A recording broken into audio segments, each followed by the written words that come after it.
Good morning guys, welcome to another vlog. सब लोग कैसे हैं? ठीक है। हम लोग डीएचए के हवाले प्रिपरेशंस के नोट्स बना रहे हैं, तो काफ़ी डिफ़िकल्ट है कि लोगों को पूछ के और ये सब क्वेश्चन बनाने के लिए।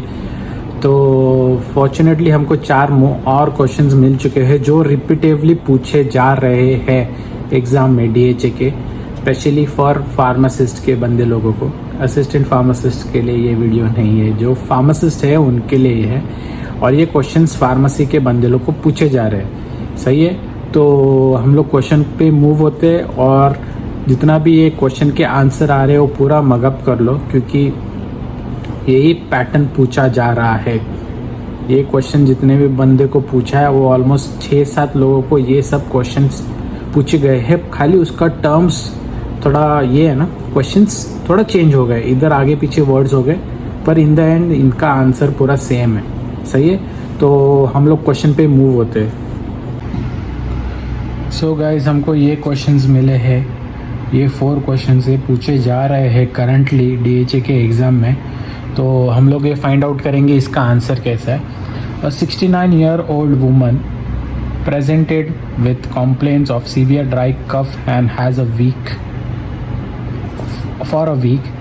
and she has been recently prescribed hydrochlorothiazide and captopril for hypertension, salbutamol, fexofenadine and allergic asthma. Which drug is most likely for a reason for patient's complaint? सही है, मतलब पेशेंट को खांसी आ रहा है, उसको बीपी का गोली दिया है, तो इसका कौन सा मेडिसिन है उसके वजह से ये उसको अस्थमा जैसा सिम्टम्स आ रहा है। तो ऑप्शन है कैप्टोप्रिल, साल्बुटामॉल, फेक्सोडिन और हाइड्रोक्लोरोथाइजाइड। तो इसका आंसर है कैप्टोप्रिल। ओके,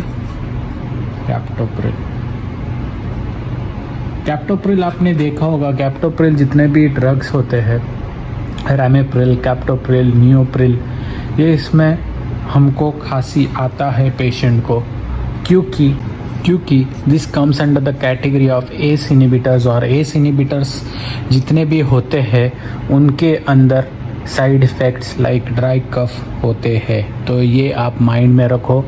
और मे भी यहाँ पे कभी कभी क्या हो जाएगा, कैप्टोप्रिल के बदले में आपको रैमेप्रिल दिया जाएगा, नियोप्रिल दिया जाएगा। सही है, तो इन द एंड आंसर आपको एस इनिबिटर ही सिलेक्ट करना है। सही है, अभी मूव होते हैं नेक्स्ट क्वेश्चन पे। Which of the following medication can gynaecologist prescribe to a patient? सही है, which one of the following can a gynaecologist prescribe to a patient? ये काफ़ी ट्रिकी क्वेश्चन है, मुझे भी काफ़ी समझ में नहीं आया ये कैसे हम लोगों ने फ्रेज़ बनाया है कि अगर ये इनमें से कौन सा डॉक्टर प्रिस्क्राइब करता है जनरली गायनेकोलॉजिस्ट, तो ये आता है मिसोप्रोस्टॉल, इसका आंसर है। सही है, गायनेकोलॉजिस्ट ये प्रिस्क्राइब करता है। सही है, which of the following is the time after which morphine empty vials are to be discarded?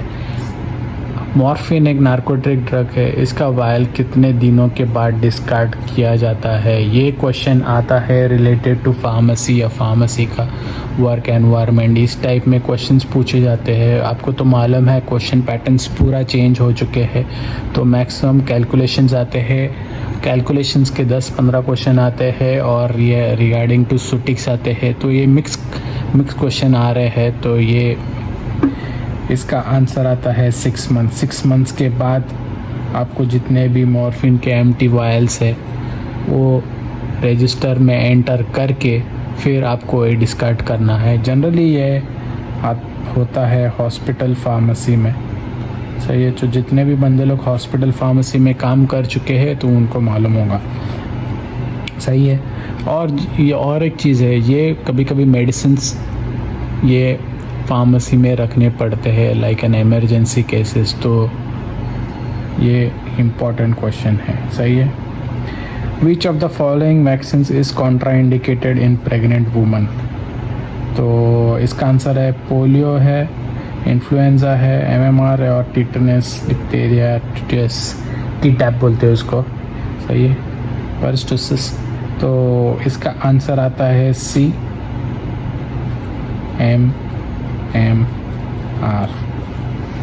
MMR। तो ये MMR क्यों नहीं दिया जाता है प्रेग्नेंट वुमेन को? इसका रीज़न है जो मीज़ल्स, मम्स एंड रूबेला, ये जो वैक्सीन है इसके अंदर ये लाइव वैक्सीन होते हैं, लाइव वैक्सीन्स, सही है। This vaccines can cross the placenta and can reach to the foetus. So ये हम नहीं देते हैं, ये इसका रीज़न है। वो प्लेसेंटा बैरियर क्रॉस करके फीटस को अफेक्ट कर सकता है, इसलिए वो प्रेगनेंसी में हम लोग नहीं देते। ये माइंड में रखो। कभी कभी पूछ सकते हैं, ये फार्मेसी के इंटरव्यू में भी पूछ सकते हैं। अगर आप DHA क्रैक करके यहाँ पे इंटरव्यू में आ रहे हैं तो ये क्वेश्चन पूछ सकते हैं, व्हाट इज़ द रीज़न। आपने यहाँ पे सिलेक्ट कर दिया, पर इंटरव्यू में अगर आपको पूछा इसका डिटेल एक्सप्लेनेशन तो आप बोल सकते हैं they are the live viruses, they can easily cross to the placenta and affect the fetus। ये आप उसको बता सकते हैं।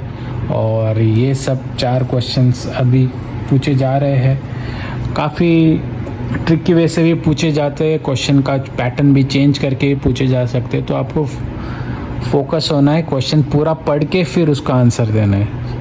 Okay, so anyways thanks for watching guys and keep watching and keep on sharing. इसका मैं PDF लिंक मेरे description में दूंगा, तो आप ये क्वेश्चन माइंड में रखो। अगर यहाँ पे क्लियर नहीं होगा तो आप वहाँ से प्रिंट लेके आपके नोट्स या किधर भी रख सकते हैं और ये क्वेश्चन रिफ़र कर सकते हैं। इसका पहला भी एक पार्ट हो चुका है, उसका भी PDF मैंने मेंशन किया है वो वीडियो में। So thanks for watching guys.